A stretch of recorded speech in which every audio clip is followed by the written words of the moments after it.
live. We're live.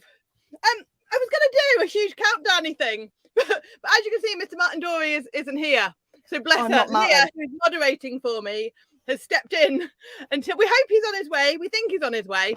But for now, it's me and Leah. So hello, evening all. There's quite a lot here already. Hi, gang. Where's everybody watching from? How many have we got? Let's say hello to a few people. Who we got? Hi, Kevin. Hi, Sarah. Hi, Colin. Hi, Hannah.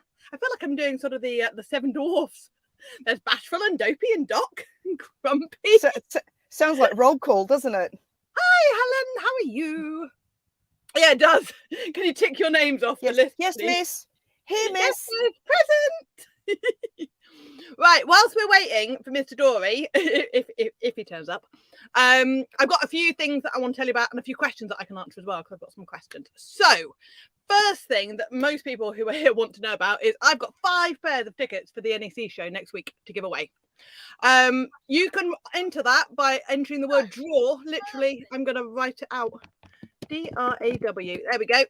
If you stick that in a comment, we will do a giveaway at the end. I've got a new fancy tool that will detect that word, and it will put you in the giveaway. And if I win it, I promise I won't claim them. But if anybody wants to get the tickets, and they are valid for the sold out Saturday and any other days which might sell out, so you can absolutely get them. But we will do that at the end. Next thing that I wanted to talk about is obviously the NEC show. I'm going to be there every day doing lots of talks. So I'm talking on the Inspiration Theatre about Germany. If anybody's not been to Germany and wants to go, hopefully that will help you. It's all about the Black Forest in Bavaria and some really amazing places that I love. Have you been to Germany, Leah? No. No. Do you want to go to Germany? I do. There's a lot of Europe I haven't done. Obviously, I've done a lot of traveling pre-motorhome life. But as like conversations with you I've had, I don't think I'm at a place where I do the motorhome into mainland on my own. That's fair enough. But would you want to go just like flying in? Is Germany on your list? Yeah, there's loads. But in saying that, I have looked at, and I had a conversation with you because I was laying there one night and I thought, could I get to Mongolia in my motorhome? I still want to do this. Right? I still want to do this. Here's a woman that says, "Oh, I wouldn't go to Germany. Oh, but I'd go to Mongolia." What a freak. Mongolia. Yeah, that would be epic. We should so do this. I was planning next year to drive all the way down to Turkey, which, bless them, I don't know if that's going to be possible, sadly. But that's not far from Mongolia. You can come with me. We're like halfway there. Because they do the Mongolia rally, don't they? Have you heard of this? Yeah. I really want to do it. Yeah, I mean, I don't want to do the rally thing because that looks absolutely bonkers. But you can actually drive all the way to Mongolia. I mean, it's something. Was it something like 50,000 miles or? That sounds like something? A lot. The only dodgy part is you have to go via Russia. Or like know any more about the Mongol rally, and can we do it? Because that would be fun. Yeah. I mean, can you imagine the carnage we'd cause? The Mongol rally in an expensive motorhome. Yeah. For anybody who's just tuning in, hi. Martin Dorey has not had a sex change. We've lost him. And bless her, Leah stepped in at the last moment and gone, I'll chat with you because I don't want to chat on my own. Yeah, so apologies because I did not expect to be showing my face live. Have you won an MBE? I feel like you should win an MBE. Plus, I'm having major hot flushes at the moment. So if I'm looking a bit flushed, I do apologise. But you're Australian. Can you win an MBE? Is that possible? Foreigners have won MBEs. Really? Yeah. I know. And the other thing, anyone who is just joining us, if you type the word draw, which you'll see lots of people have done in the comments, you'll be entered into the draw for the NEC tickets, which I will do later. Right, let us get on with a couple. Oh, that's what I was talking about, the NEC show, and then we got sidetracked. So I'm talking about Germany, and then I'm also talking about van life with dogs, which is also my new book, if you haven't seen it yet. So that's out and about somewhere, although I found out about lunchtime today that my entire payment platform, not just mine, but like everyone who uses that payment platform, is crashed. It's all just gone. So you can't buy it at the moment, but it will be available at some point, hopefully later, because there's a lot of people. It's a good book. It's a brilliant book. Leo edited it for me. Yeah, and I And and add I'm all the comments. and I've got a feature in it. I've got my own page. Me and Georgie. You've got a question here from Helen. What van are you in? I'm Helen. Hi, Helen. I'm in Hmm. a 2021 Swift Escape 664. Basically like me, but better. And Yeah, you've got a although display as well, haven't you? yeah, I don't have the back lounge that you do, right? Although I've turned my back lounge into a proper bed now. Have I told you I'm getting a proper mattress made? Yes. Yeah. Because the one thing I've done, if anyone can't see it, here we go. There we go. Show and tell with Catherine. I It's put a bodge job. Such It's a a total bodge job. job. I've got a mattress across the end lounge bit. But the problem with that is when I'm trying to get in the lockers under here, you just got to heave up. So I'm actually getting one that cuts into 3, but it's like really thick and things. I almost lost my crunch creams. I tell you what, I'm so excited by these. Has anybody else seen these? They're salted caramel crunch creams. This show is brought to you by these tonight because they're really yummy, and I've eaten quite a few of them today. That packet was nice. So anyway, right, I've got a few questions. In fact, there was a brilliant question that I got from somebody called, let me bring this up. I don't think I can share it, but Fiona. And Fiona is looking to sell her motorhome. She bought it 3 years ago for 43 grand, and she has been given an offer of 39k from the same dealer. Do you think that is a good price? How do I get rid of that? I think the thing is, what people I think need to remember is when you look at the price of your van on like Auto Trader or dealerships, that's the price with the dealership markup, right? Yeah. So I think going in with an expectation of a dealership giving you that price that you see is probably on a higher expectation. Does that make sense? You can't expect, because if you think what the dealers have got to go through, they've got to, when they take the van off you, they've got to clean it. Absolutely. Then they've got to fix anything that's wrong with it. Then they've got to pay their own staff, pay their maintenance and overheads and all the rest of the stuff. Then they've got to pay to advertise your van. Yeah. And then they give her like a warranty and all the rest of the stuff with that van. Yeah. So there's no way at all you will get what the dealers have got if they've got a similar van on their forecourt. Did she say that was an offer from a dealer, or was that private sale? No, that was an offer from the same dealer they bought it from, which I think losing £4,000 in 3 years is really quite good. I'd almost try private. You're gonna it's the thing people do say, if you go via dealership, you're gonna almost lose a certain amount of money. But if you go private, you can sell it for what you want. However, being in the talk of the industry and all the Facebook groups and people that we talk to, I don't think the demand is where it is today as it was maybe last year or the year before. I think the price range, I mean, God, last year in 2021, I was seeing like 2014 motorhomes going for like 45 grand. I still think they're pretty high. They're high, but they're not as high as what, in my opinion, they're not as high as what they were. But yeah, maybe try private. The only problem with private is you've got to deal with everybody phoning you. You got to deal with the public. I was trying to say that politely, but yes, you've got to, and then you've got to deal with the people who go round and literally kick the tires and find every fault that's wrong with it. And then I've heard some awful things about, if two of them will turn up and they'll spray water in the cupboards and then say there's a damp issue, and there's all sorts of interesting, obviously that's not everybody, but there are some scam artists. Having said that, we sold our last van privately and it was all right. So that's just a lot of faff. So I prefer to go to a dealer. I think it's like anything, Kat, that we've said before, isn't it? It's what suits you, and it's what makes you, it's your peace of mind. And it's, if you go with a dealer and lose the money, I think the question is, are you willing to lose that money just for the peace of mind and the hassle-free experience? Yeah. Which, you can get blasé about a couple of £1,000, but it's a couple of £1,000. So it depends. Yeah. £1,000 is £1,000, right? Absolutely it is. There's a question here from Nick. What time and day? All days, all of them.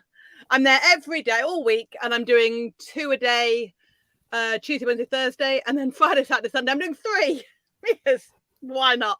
So on Friday, Saturday, Sunday, I'm also doing one on solo female van life with a couple of other beautiful people.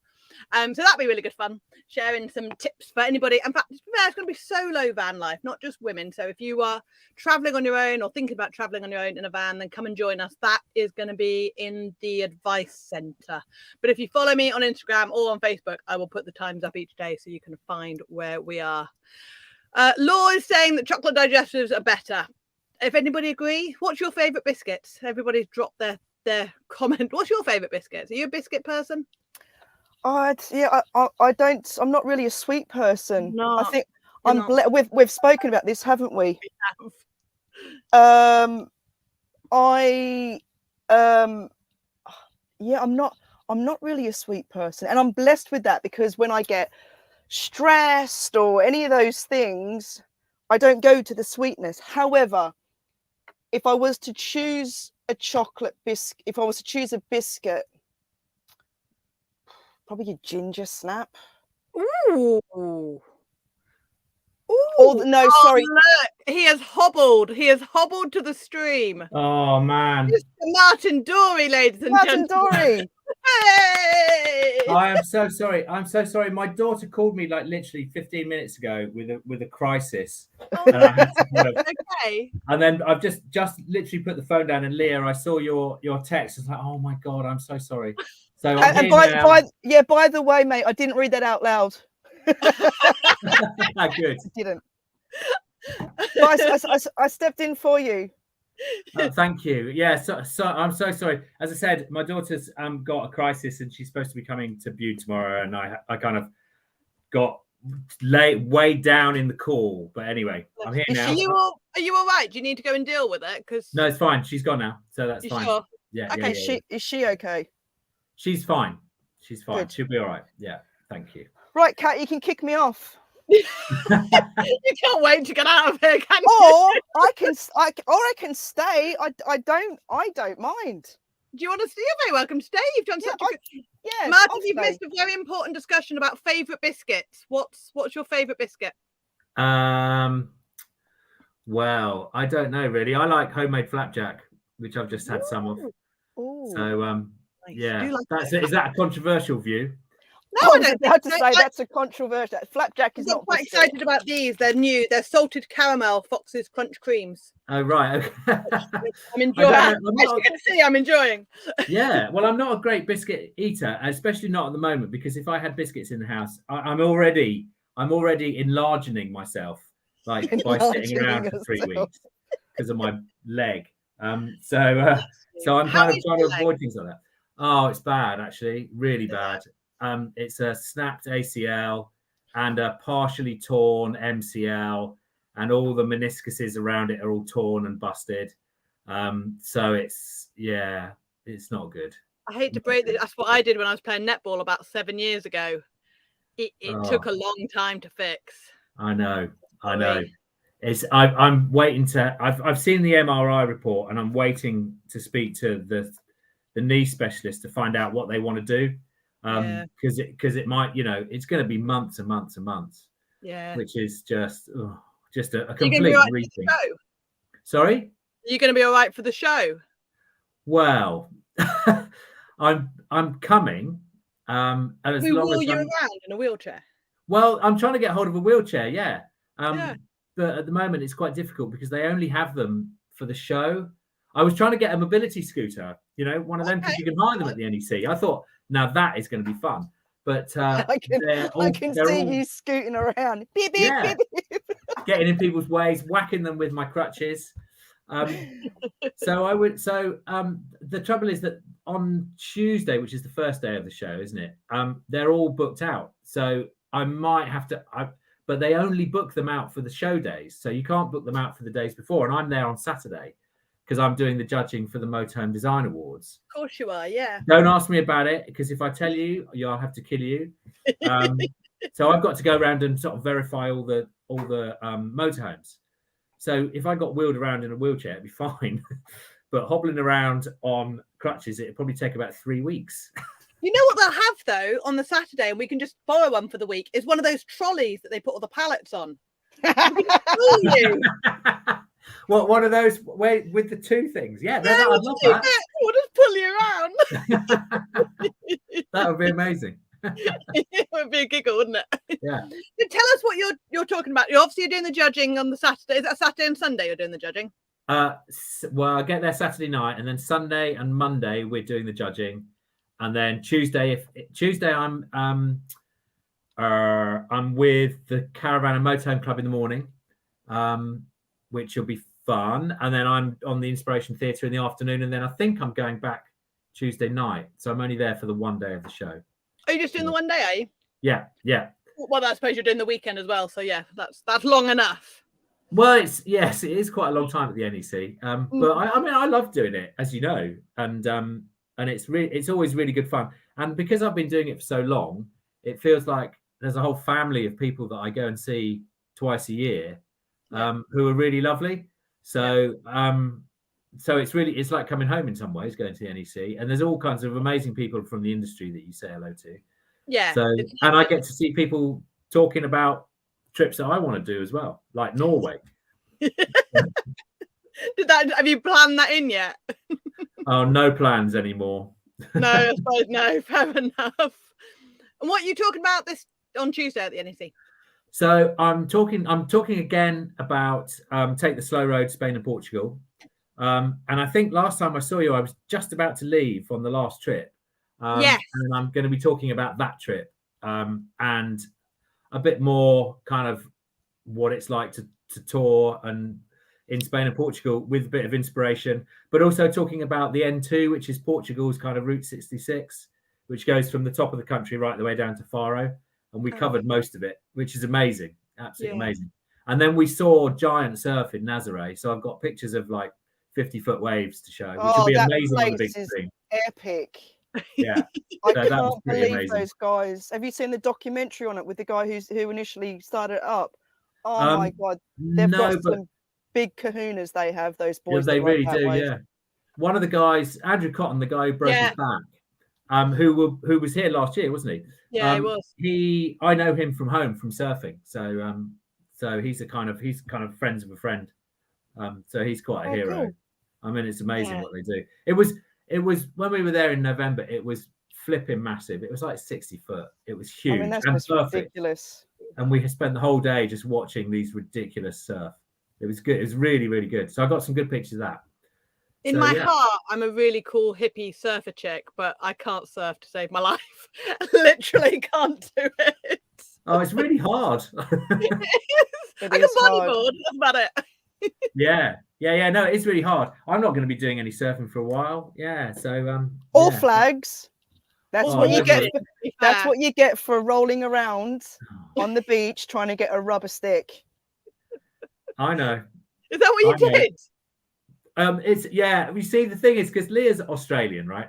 So she understands. Yeah, you may need to explain to some of the people what flags. Yeah, so how I injured my knee was playing a game called Flags on the Beach, which is so it's a surf life-saving game, and surf life-saving is like training for lifeguards. So I do that. I'm a qualified lifeguard. Oh, are you? I am, yeah. I've had it for years. Wow. So the game is where you lie on the floor with your head in your hands like this on the beach, and behind you there'll be 10 of you, for example, and then behind you there'll be 9 flags, and you basically have to stand up, turn around, and chase the flag, and then one person gets out every time. So you've got to dive for them. Yeah, you dive for them. And it's basically musical chairs for lifeguards. It's brilliant when the kids do it because they are amazing, and they obviously really bendy and all that kind of stuff. And I was getting over competitive and was racing one guy for a flag, and my knee gave way, and it was on hard sand as well, which is really bad. So yeah. Oh, I'm sorry. Did you get the flag? It's stupid. That's what I said, Kat. No, he didn't. It's not that we're competitive at all. Don't ask that question. All right, I didn't ask. Sorry, I shouldn't laugh. I just want to divert for a minute. Del Cassius said the British the British Red Cross do loan wheelchairs. He also said he has a spare folding wheelchair if you want him to lend you one, which I thought was really wicked. Oh yeah. I mean, that's what I need. Something at the NEC. So yeah. Or anyone's going on Tuesday morning. Spare skateboard. I did think about skateboard, but that might be even more risky. I've got plenty here. So yeah. Right, I'm going to dive into a question while we're talking about Portugal. And talking to which, actually, when's your book out? Your Spain and Portugal book? It comes out in May, June this year. So not long. It's gone off to the printers. It's all ready. So it's just waiting to come back. Nice. So wild camping in Portugal and in Spain, to be fair. What was your experience of it?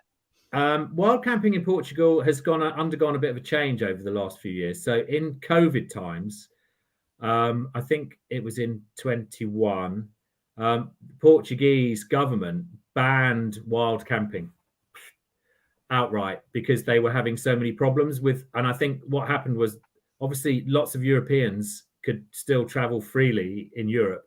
And lots of people from France, Germany, Belgium, Holland, wherever, were going to Portugal to hang out at the beach and wild camp. And so they had lots of problems. So they banned it. But what they did I think it was in January last year, correct me if I'm wrong, someone who knows, is that they actually removed that ban, but they changed the law so that you're only allowed you can wild camp in Portugal, but not in coastal areas where they have a coastal zone, and not in sort of designated national parks. So, which is a bit like, sorry? Similar to France and Spain. Yeah, similar to Spain. Yeah. So what they've done is they've basically tightened up, put loads of signs up. But actually, I found I haven't had any problems. I've 5 months of traveling in Spain and Portugal last year, and didn't have any problems. I mean, the air system is so great that you'd kind of do maybe a wild camp 1 or 2 nights, and then go to an air or go to a campsite or whatever. And the thing that I do when I write my books is that I generally try not to wild camp too often, because I need to recommend places to stay. Yeah. So I don't want to recommend a wild camping site that becomes really popular. So I recommend airs and campsites. So I have to stay on them in order to recommend them. So that's generally how I work. But I do wild camp, and it was great. Having said that. Sorry, how much planning do you do when you do any of your trips? Do you say, I want to go to that campsite, and that, and book them? Or do you just rock up and go, do you have a space for me? Or how do you do it? We generally just rock up, but the most important thing is planning the route. So because the book is about routes rather than campsites necessarily, what we'll do is we'll say, okay, well, we want to go and see the N2, but we want to go and see the Chapel of the Bones in Evora. So how will we work that route out, and where are we traveling, and where's going to be the start point and end point? And usually we'll look on Park for Night, for example, to see, well, there's a campsite there, let's try that. And if not, if that campsite's no good, we'll go and stay at the air, and there's the air. Or in places like Lisbon, there's only 1 or 2 choices, and you would go and stay in the city campsite, and then work out how to get into the city so that you can tell everybody that's how you do it. So we do a fair bit of planning, but generally we don't book ahead, because we just don't know where we're going to be sometimes. Yeah. And are you a member of any schemes like ACSI or AXI, as people call it? Or yeah, I am. Yeah, but never managed to successfully use it. Is that because you forget? I either forget, or it's in season, or whatever, So, but I mean, it's not, camping in Europe isn't it really that expensive, unless you stay on a massive site in the west coast of France or something, or in Saint-Tropez. But it's generally fine, and I don't mind that much. It's not, 30 or 40 euros for a night is really cheap, Yeah, certainly. But there's a question I saw about cards. Which card is best to get, the CCI or the CKC? I'm trying to remember what both those stand for. Oh, I don't know either. CCI, CKC, not sure. Are they discount cards, I presume? I'm guessing. Morgan, can you tell us what cards they are? Because I'm not sure if we don't know them by different. I've never heard of either of them. Camping Card International. Oh, hang on, that might be Camping Card International. Okay, yeah. If anybody else does, drop a comment. So go back to your trip. Oh, actually, a question I wanted to ask you. You went and when we saw you in October, you were going to get an extension to stay there for longer than 90 days. Yes. How did you do that? And tell us all about that process. Oh my word! Thanks, Brexit. Okay. So yeah, anyone who voted, please leave now. yeah. Well, no, it's just the reality of it, really, because I knew that I was planning to go for a month on, month off, right? And then when I worked out that actually I wouldn't be able to get all the work done in that time, I knew that I would have to go for maybe 6 weeks, then come back for 3 weeks and go for 6 weeks. So it sort of became quite obvious that I was going to need a visa of some description. So I applied for a work visa. And I can't remember what the exception was that we got. We got a kind of we got a year's visa. It was temporary, and it was to enable me to work and travel in Portugal. But it was it was quite funny because, well, we had to go for a start. We had to go to London to the not the embassy, but there's an agency that does all the visas. We had to go there and sit there and do all that kind of stuff. And we had to get police reports, 100 quid a throw. Visas are like 200 quid a throw. Hotel, 150 quid. 2 train tickets, 300 quid. And then, but the funniest thing about it was that when you have the visa, you have to kind of vouch for the fact that you've got enough money to stay and all that kind of stuff. But you have to say where you're staying. And I had this kind of strange email conversation with them saying, where are you staying? Well, in my van. Okay, so where are you going? We need all of where you're staying for your whole year's trip. I know where I'm staying on the first night, so I'll book that. And I sent them a fax emailed them the booking for the first night. And then I said, look, I'm writing a book about campsites. I'm not going to book a campsite because if it's rubbish, I won't write about it and I'll go to another one. And they didn't. And it took ages for them to sort of get that I wasn't going to have a permanent address in Portugal, even though I was working. So it was quite difficult and cost, I reckon, $1,500 in all. Really? Yeah. And how long do you reckon it took from sort of start to finish to get your visa? And because I remember you saying it wasn't quick. Yeah, no, it was certainly a few months. Yes. Yeah, it's not a quick process. No. And did you have, what kind of proof did you, because I know a lot of people are thinking about doing something similar, but what kind of proof did you have to do that you were working? Or I had letters from my publisher. Okay. Yeah, and I had to do all the things like bank accounts and all that kind of stuff, and from my company and all that kind of thing. So it was a pretty comprehensive amount of paperwork. But they are doing a digital nomad scheme now, aren't they, in Portugal, where you can get a visa if you're a digital nomad and you want to work. But I think the thing about it, the same with Spain, is that you have to put your income through the country while you're spending that year in that country. Oh, do you? Yes. So that's how those things work. They're quite exciting. I mean, I've thought about it. Go and do a year in Spain or Portugal, but it becomes quite complicated because obviously I pay tax here, and then I'd have to put my income through there and probably pay tax there again and then claim it all back. So I don't know how it would work. No, we had to do something similar when we got stuck in France for the lockdown. And technically, because of the whole Brexit thing, we ended up becoming French residents because we couldn't leave. And that has become really difficult paying that. It's not double taxation, but there's a whole thing where, because we ended up paying tax in France and then claiming it back, and it's been a bit of a mess. So I'm not sure I'd want to do that. Yeah. Yes, I mean, imagine if we could travel freely and work and live where we liked. Wouldn't that be wonderful? Saying nothing. Yeah, quite. Oh dear. I saw a question somewhere. Oh, what happened if you stay over 3 months? Basically, it depends on the border guard that you get, but the worst case scenario is they will expel you from rejoining the EU or re-entering the EU, apparently.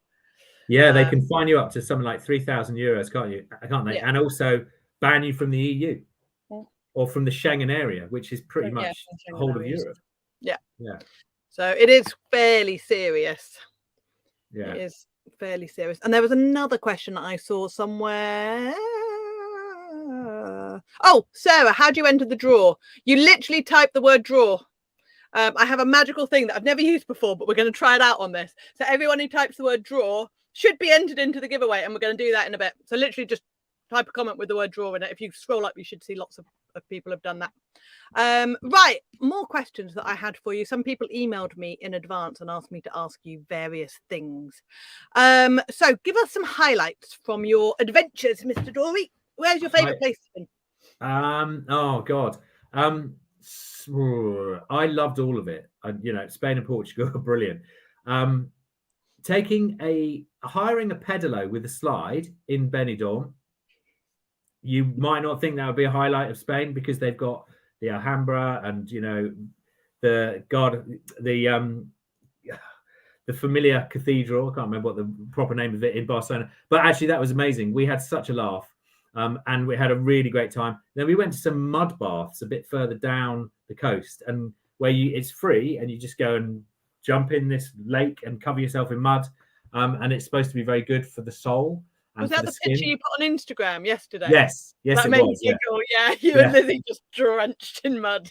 Yeah, that was pretty amazing. But then again, the Sagrada Familia in Barcelona, I've remembered the name now, is just. I've never been in a building and felt such an emotional response to it, not because of religion, but just because of the beauty of the building. And it's like walking into an enchanted forest. It's incredible. So that was pretty good. Oh God. I mean, there's so much stuff. If anybody, the highlights is kind of what I'm talking about on Tuesday at the NEC. So if anybody wants to see the pictures as well, it's just such a brilliant place to travel. It's so easy and everyone's really nice and the food is great. It's quite cheap. And it sort of, in some ways, it puts us a little bit to shame as a country because they are really forward thinking. They're really great about their social spaces. Everyone's lovely, so I can't speak highly enough of both countries actually. And how do they rate on your, because you've done a lot of countries now in Europe, how do they rate on the other places that you've been to? I really loved France, but I think Spain tips it.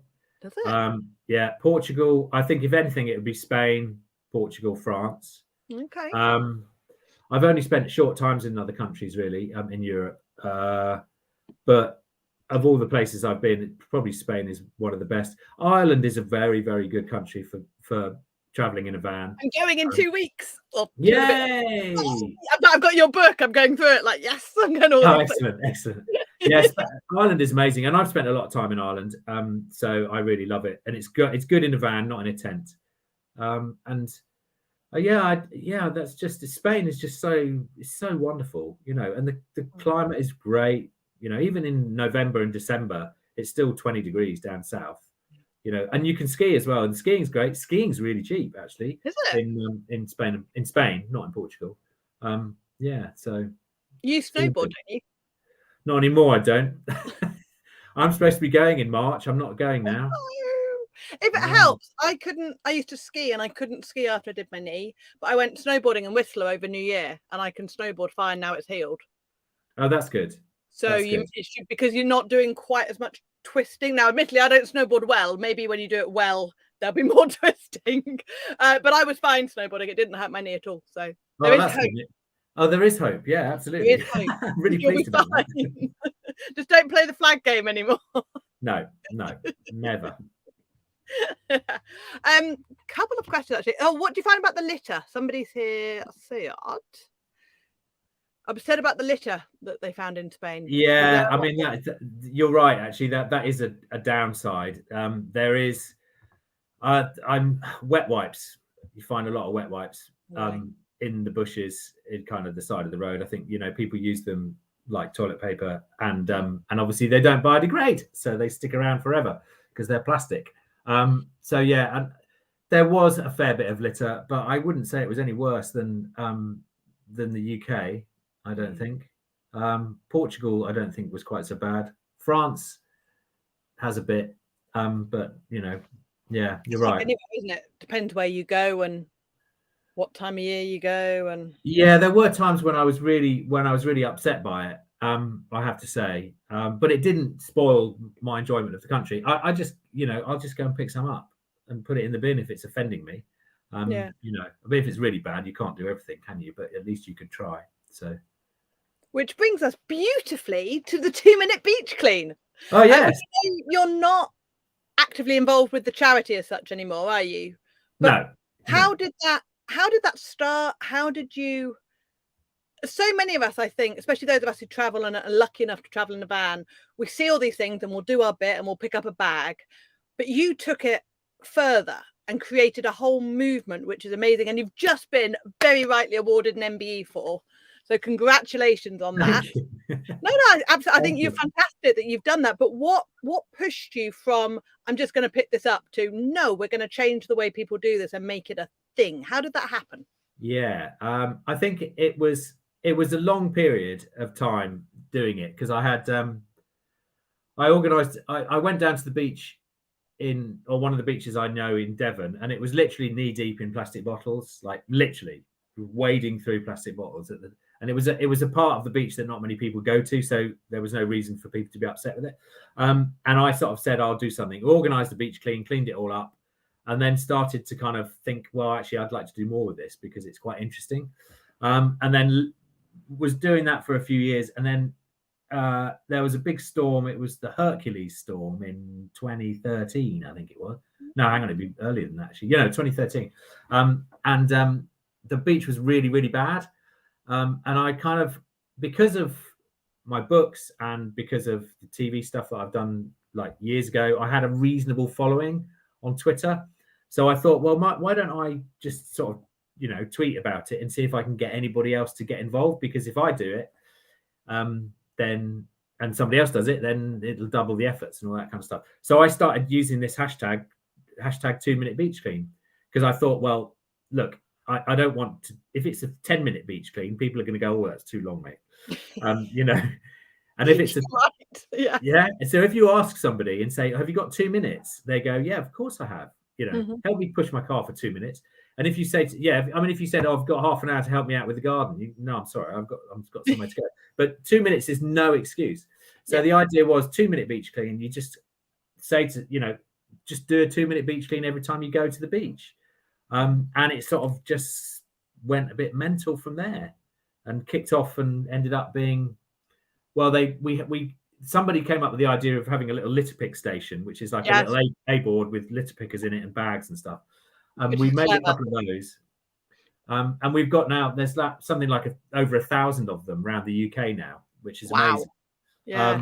And it's got the 2-minute beach clean hashtag has been used on Instagram and Twitter. And we've even had somebody using it who was on Antarctica. So saying, I've done my 2-minute beach clean, and a picture of litter in Antarctica. So it was pretty amazing that it's happened like that. I'm going to Antarctica next March. If I see any litter, I'll pick it up and tag you. You better send a picture and bring it back. Yeah. I'm sure there is some, but there's bound to be some because it's everywhere. Yeah, it must have been. Yeah, so that's how it happened, and it kind of just grew from there, really, and I wrote a book, a couple of books, and kids' books and stuff like that. Obviously, that's what I do for a living, write books. So, yeah, it's been really exciting, actually, really great. Yeah, I think it's fantastic. I think it's a really, really good movement. So, were you writing the books before the 2-minute beach clean? I was writing books, yeah, because my first book I wrote through 2009, I think it was. Okay. Which was the Camper Van Cookbook. Yeah. And then because I was writing books, I have an agent. I spoke to my agent and said, do you think there's anything in the book about this 2-minute beach clean thing? Because it's becoming a thing. And he was like, yeah, we love it. So he went off and got the deal and I wrote the book. So literally wrote the book. So it worked out really well. And hopefully the whole point of it is the profits from the book have gone to the 2-Minute Foundation. So they earn out of it. And hopefully it's inspired loads of people to pick up litter, because we need it, really. So No, I think it's really, really cool. Talking about your books then, how many have you written now? Including the new? Quite a few. Like I say, So, mine need more. One, two, it's probably about 10 books. Wow. So, yeah. And which do you reckon was your favourite one that you've written? What books? What book was most fun to write? The one I haven't written yet is always the favourite one, because that's what creative people are like. It's like, well, you're the same, aren't you? Like, anyway, we've done that. Next project. So, I'm lucky in some ways because I haven't got an agent. I'm going to write this, and then 2 weeks later, I'm like, here, hello world, have a book. Yeah, it's great. It's very exciting because you can just get on with it. So Yeah. I don't know. I mean, the kids book, no, Kids Fight Plastic. Have I got one somewhere? Kids Fight Plastic has been translated into like more than 10 languages, including Russian, Chinese, Vietnamese, and it's literally gone around the world. So, and that is really amazing. Yeah. And that also funds, part of the profits from that go to the 2 Minute Foundation. So it's really satisfying. Yeah. And it's really nice to know that maybe kids are sort of around the world are learning about the 2 Minute Project, and that actually the idea of 2 minutes is that you just go and do what you can rather than feeling eco anxiety about not cleaning up the whole planet.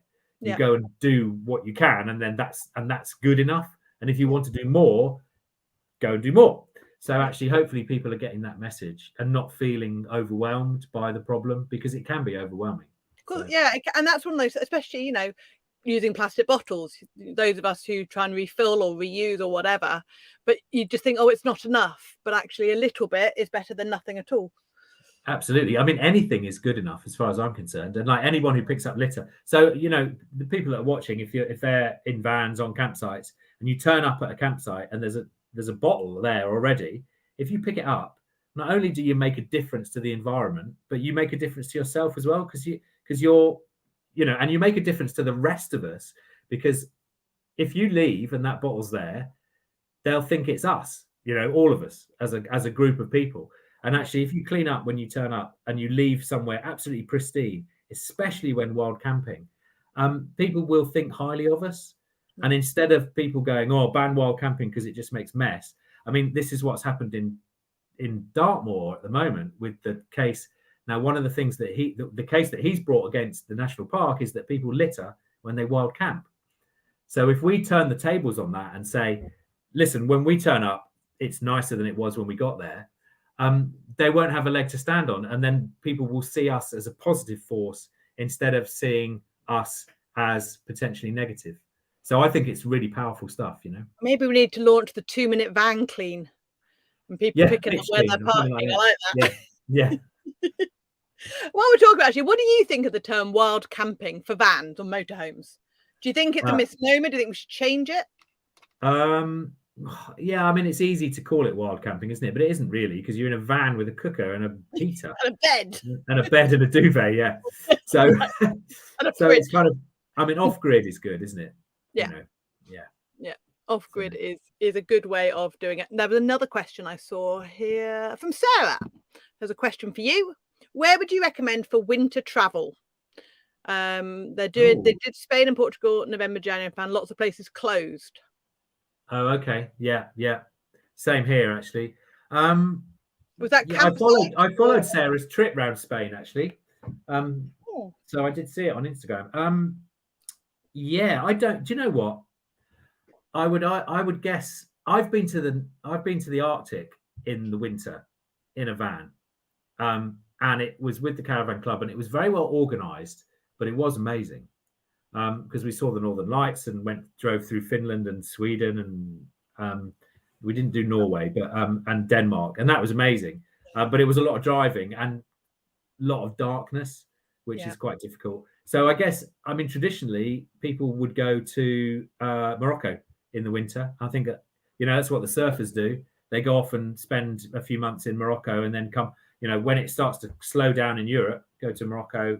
You could do 3 months in Morocco and then come back and do another 3 months in Spain and Portugal and be away for 9 months if you wanted to, because you'd be out of the Schengen area being in Morocco. So that could be a good plan. Have you been to Morocco in your van? No, but it's on the list. So, along with lots of places. A lot of my friends have been, and they absolutely love it. And they go to surf, and they really, really enjoy it because it's quite relaxed. I think free camping is the way, or off-grid camping. But yeah, no, good question, because it is difficult in Europe. Because it gets cold and dark. So, and but then I don't know, Almeria and places like that in southern Spain are great. Here we go. Another question that we missed. What food stuff have you ever been stopped at the border going back and forth? No, I have been stopped, but they've never they've never taken any food off me. Although I do remember in Mad Cow times, being in Ireland, a friend of mine tried to go to Ireland and he had a ham sandwich in the fridge, and they took his ham sandwich off him when he was going to Ireland because it was a risk because it had come off the farm.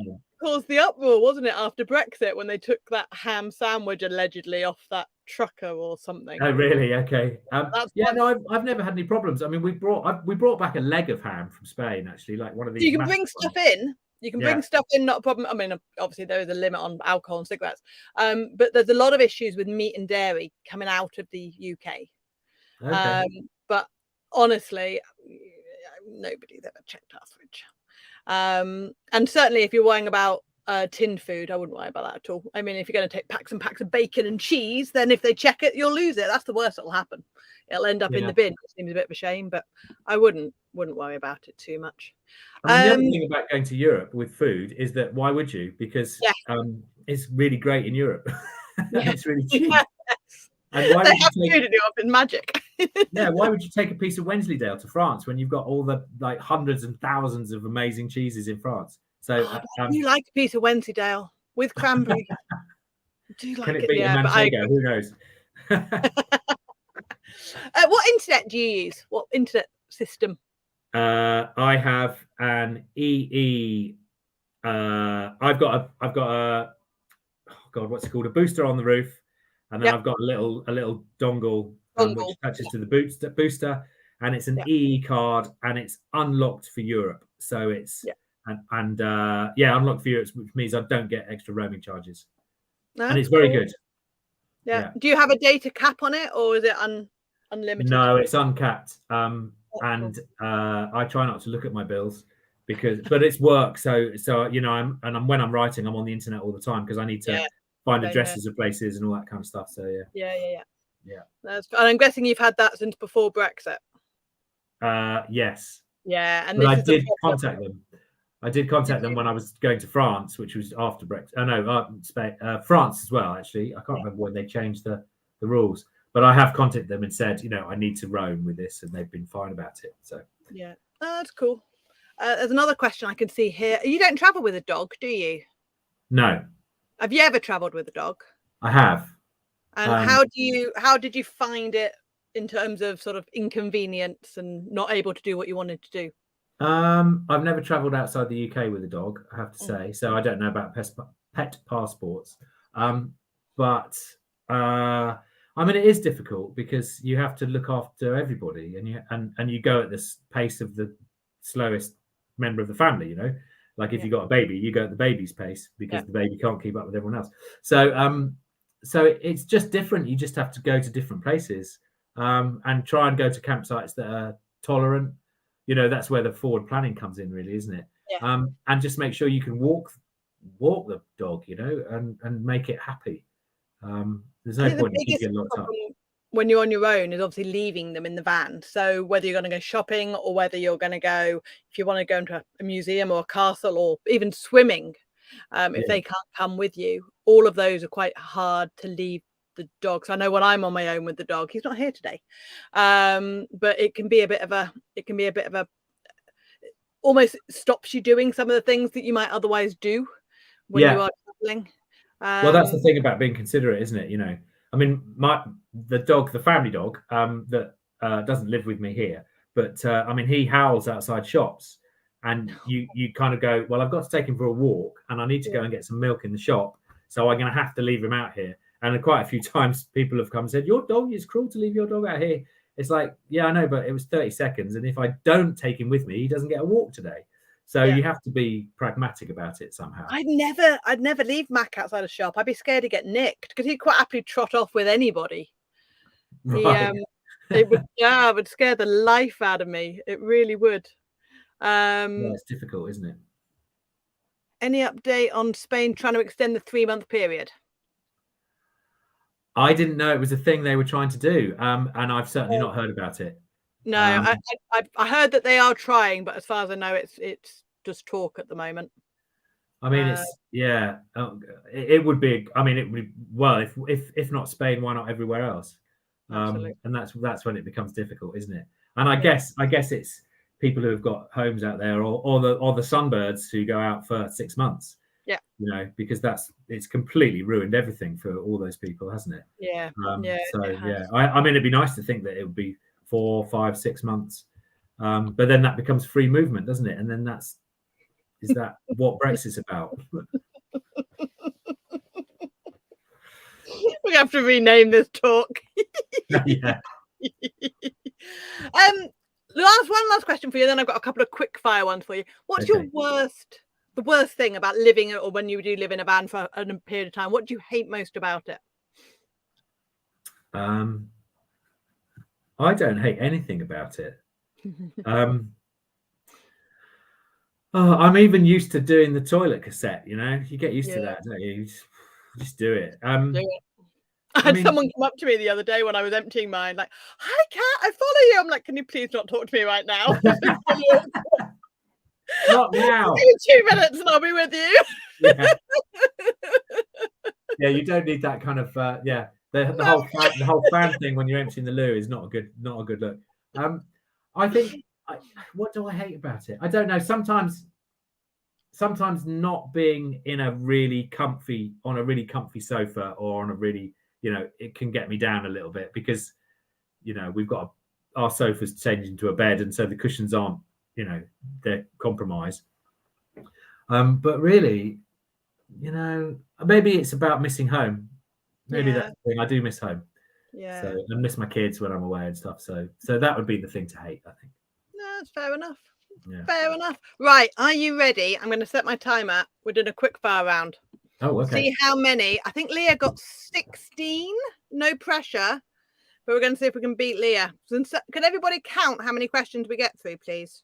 Hang on. Bear with me. I'm setting my timer. I wouldn't want to be accused of cheating. What sort of questions are they, Kat? You will find out. You will find out. Are you ready? Yeah. Okay. 3, 2, 1, go. Mountains or beach? Beach. Cooking or washing up? Oh, cooking. Campsites or wild camping? Wild camping in the right place. Night owl or early bird? Early bird. Matching or mismatched socks? Matching. Come on. Mac or Windows? Windows. If you had a time machine, would you go forward or back? Oh, cripes. Forwards. Rock or classical? Rock. Pizza or pasta? Pizza. Hiking or sitting by the pool? Oh, hiking. I'm not heathen. Cleaning or laundry? Laundry. Summer or winter? Summer. Tea or coffee? Tea. Driving or navigating? Driving. Book or film? Book. Famous or rich? I'm not sure I understand the question, but probably rich. I think it's which would you rather be? Do you know, I don't have a clue how many that was, to be fair, but like a lot, I think. Oh, good. It was a lot. Does anyone have any clue how many that was? Tell us. There's a lot of people here saying that we should get a sticker, so we might set up a 2-minute van clean thing. I'll chat with you about that. See if we can do. Well, actually, I've got some little van stickers in the process of being done, which is which have got little messages on them, which you know, leave it nicer and that kind of stuff. So I'll let you know if they turn up at some point. Oh yeah, do. Yeah, do. And I'll share that with pleasure. Absolutely. Yeah. Thank you. You. There's a lot of people saying 15. Oh, I don't think. Is that good? What well, I did you say need Leah. We need a leaderboard now. Oh, right. Right. We've got to do a giveaway. So everyone watching, if you want to be in the draw to win, we've got 5 pairs of NEC tickets. They're valid for any day next week, including the sold out Saturday. If you want to be in the draw, you've got about 30 seconds to type the word draw in as a comment. And then I'm going to do the giveaway. So talk amongst yourselves for 2 seconds. Is anything that I feel I should have asked you, or that you think I should ask you that I haven't, Martin? No, it's been quite comprehensive. I don't know, really. I'm not sure. It's just really nice to have a chance to talk about motorhoming and vanning and all that kind of stuff. Oh yeah, I'll tell you what, van life, here we go, is not a verb. That's one thing. It is van life. You don't van life. Yeah. And I've heard people use it in that way. And somebody bloke came up to me and said, "Oh, we were down in Malaga van lifing." And I thought, what the hell are you talking about? And I think he meant off wild camping. Yeah. No, van life is not a verb. Apart from Can that, you be a van lifer? well, I suppose you see that implies that you're van lifing, doesn't it? Yeah. Yeah, but I'm pretty sure it's just a hashtag van life, isn't it? I don't know. I probably use it a million times wrong. People can get Martin's books on Amazon. And have you got your own website as well? I do, yeah, martindorey.com, and you can get them signed if you want to get them from me. And if you're going to the show on Tuesday, I'm guessing you'll be doing a signing then? I will, yes. So you can buy them at the show. You can buy them at the show all week. I'm guessing they'll be on the show stand all week. Yeah, but I think Mr. so, Dorey yeah. will sign them for you on Tuesday if you are going on the Tuesday. But if not, yeah. Right. I'm going to do the giveaway. Now, how can I do this? I don't know if I can do this while I share my screen. You might just have to trust me. Hang on. Let me see if I can share my screen somehow. I don't know how to do it. I can't help, honestly. I know. Should I sing a little song? Should I get my guitar and sing a little song for you? Yeah, do. While you're doing that? Leah did it before. No, I don't know how she did it. Oh, hang on. Present. Oh, it's out of tune. Sorry. I'm just going to share my entire screen. That seems safer. There we go. Can everyone see that? Here we go. Right, I've got a thing. Here we go. First winner is... Hope I don't come up because I put the first one in to show people what... Trucking Tuckers! You have won tickets. I will... hang around at some point and I'll figure out what to do. Right, draw again. We've got 5 pairs to give away. That's me. I'm not. You nearly won that then. I gotta say I'm not allowed to win it. Alan Marsden. Yay! Congratulations, Alan.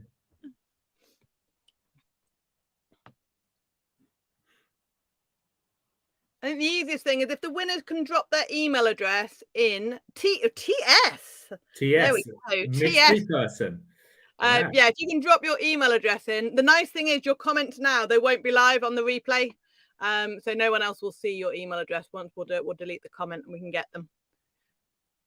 And then I still think it's a land on me at some point. It's quite worrying. I'm not allowed to win.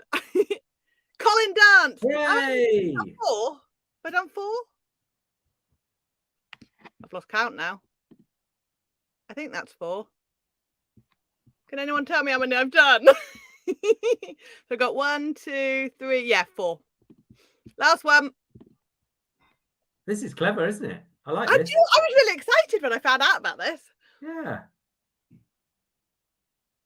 Oh. Roaming Dolly. Congratulations. Roaming Dolly. Brilliant. Cool. Right, there we go. How do I stop this? Stop sharing. Lovely. There we go. Congratulations, everybody. Thank you all for playing.